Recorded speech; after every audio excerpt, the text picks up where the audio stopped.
Welcome to Jenerate. I'm Jen, and I'm on a quest to generate self-sustaining joy.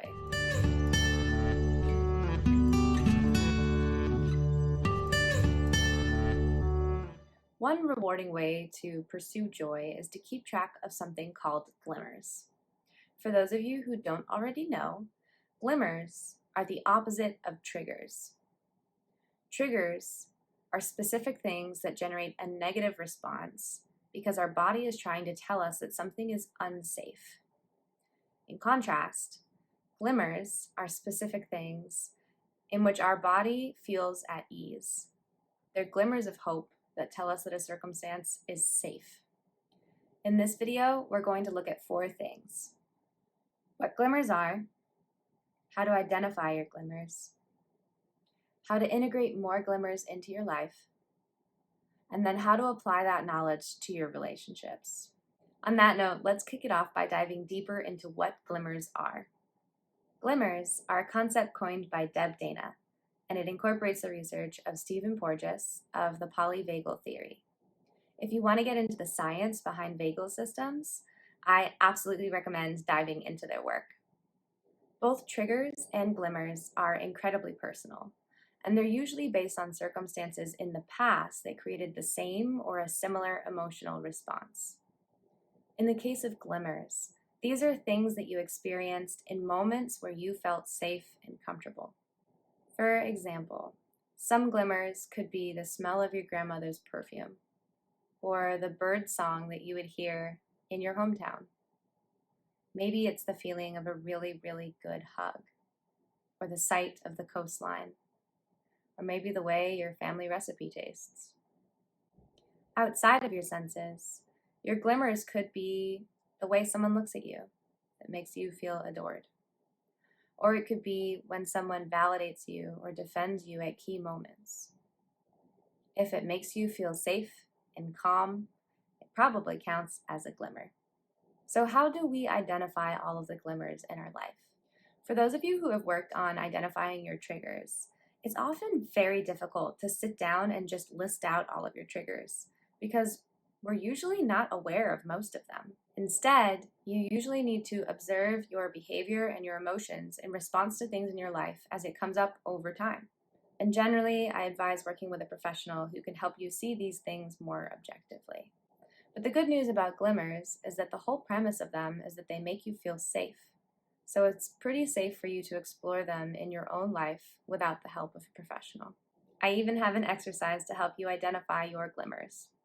First, I want you to try to write down every little thing that makes you feel safe and cozy inside. These even may be things that make you feel a little nostalgic, like the taste of a childhood snack, or the sensation of drawing on the sidewalk with chalk. Do your best to think of everything, but don't beat yourself up if it doesn't come very naturally to you just yet. The next step is to tuck this list into your wallet or a planner or a purse. The goal is to keep it with you wherever you go so that you can keep your eye out for more moments that make you feel warm and fuzzy inside. When you find these moments, take a beat to identify what specifically is making you feel that way.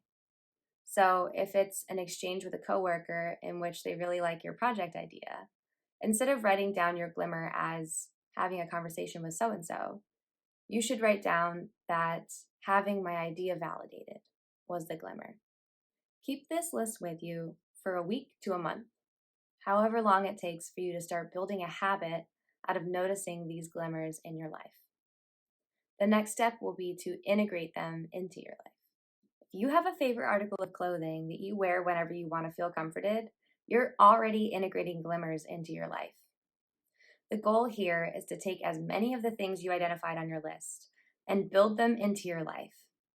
They may not always be a perfect match. For example, if one of your glimmers is the smell of rain on the pavement, you aren't going to experience that every day of your life.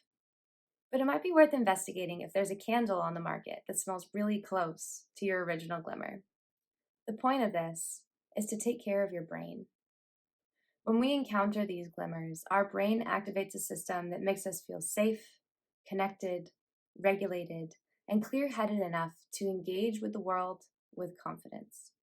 Pretty obviously, we want to give our brain as many opportunities as possible to activate this system. So, by identifying all the little things that are glimmers to us and intentionally integrating them into our lives, we're giving our brain a little assist. Good things don't have to be saved for later, and experiencing good things over and over again doesn't make them any less good. Thus, there's no reason why we shouldn't integrate these glimmers into our life and experience the good things every day that we can. In fact, you owe it to yourself. The best part is that if you're in a healthy space, you give others the space to be healthy too. So, how do we incorporate the concept of glimmers into our relationships? As with most things in relationships, it's a bit of a two-way street.